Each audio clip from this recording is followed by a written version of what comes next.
لا حول ولا قوة إلا بالله أوصى بها النبي صلى الله عليه وآله وصحبه وسلم أكثر من 19 من الصحابة، وأغلب الناس يقولها في المكان الخطأ، لا يقولها في المكان الصحيح.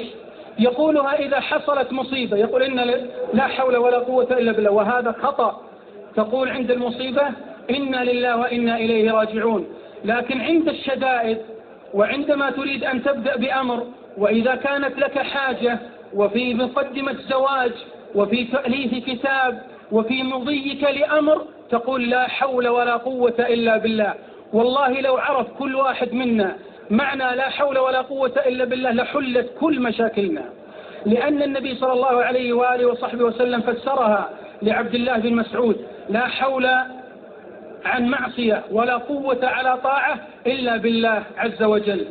لا أطيل عليكم، لكن اسمعوا هذه القصة التي حصلت لعوف بن مالك الأشجعي رضي الله عنه وأرضاه، حتى تعرفوا أن هذه الكلمة مثل ما قال عنها ابن القيم الجوزية تحمل بها الأثقال وتقتحم بها الأهوال ويدخل بها على من يخاف منه.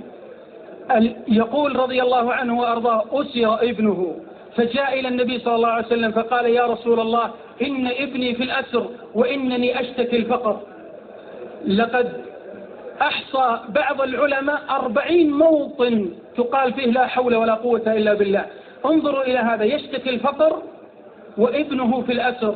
فقال: يا رسول الله، أريد الحل، أشغلتني أمه بالبكاء. فقال النبي صلى الله عليه وآله وصحبه وسلم: كرر لا حول ولا قوة إلا بالله، لأن في البخاري ومسلم قال: هي كنز من كنوز الجنة، هي كنز من كنوز الجنة. إذا فهمت إيش معنى كنز، الجنة كاملة كنز، ولا حول ولا قوة إلا بالله كنز في الجنة، يعني من نفائسها. فقال: كرر لا حول ولا قوة إلا بالله. رجع إلى زوجته وقال: قالت: ماذا قال لك رسول الله؟ قال: كررا أنت زوجتك لا حول ولا قوة إلا بالله. اجلسوا كم يوم وهم لا حول ولا قوة إلا بالله، لا حول ولا قوة إلا بالله، وهو يعرف إيش معناها. يعني لا يطلق من السجن ولا يخرج من السجن، يا من له سجين يريد أن يخرج عليك بهذا. فكرر لا حول ولا قوة إلا بالله. وهم جالسين في البيت قالت الأم: والله إني لأسمع صوت مالك. قال الأب: وإله، أين مالك وهو في القد؟ القد يعني القيس، سير من جلد البعير يلزق ييبس حتى يكون أشد من الحديد. قالت: والله إني أسمع صوته. فركض الأب وركض الخادم وفتح الباب، وإذا بابنهما أمامهما.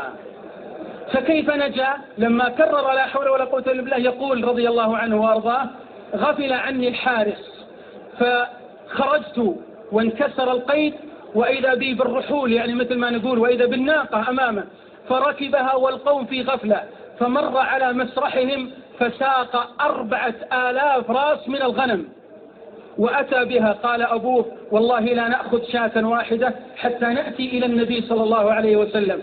فلما جاءوا إلى النبي صلى الله عليه وسلم قال: هي لك. ففك ابنه من الأسر وخرج غنيا بعد أن كان فقيرا. من أراد أن تخرج ما في نفسه من الوساوس، من أراد أن يقتحم الهم ويكسره، فعليه بهذه الكلمة. من أراد أن يخرج من بوتقة الدين، فعليه بهذه الكلمة: لا حول ولا قوة إلا بالله. يوصي بها النبي صلى الله عليه وسلم أكثر من 19 من الصحابة، أكثر من قول لا حول ولا قوة إلا بالله. ويقول لآخر: كنز من الجنة، ويقول لآخر: كنز من تحت العرش، ويقول لآخر: باب من أبواب الجنة. أكثر من 19 صحابي يوصيهم النبي صلى الله عليه وسلم بالإكثار من لا حول ولا قوة إلا بالله. لو تأخرت على موعد وقلت لا حول ولا قوة إلا بالله، يعني يا ربي ليس لي حول وليس لي قوة إلا بك إني أصل، والله تصل.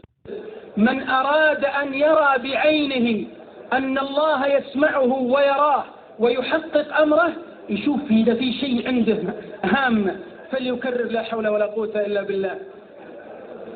لكن يريد منك إصرار.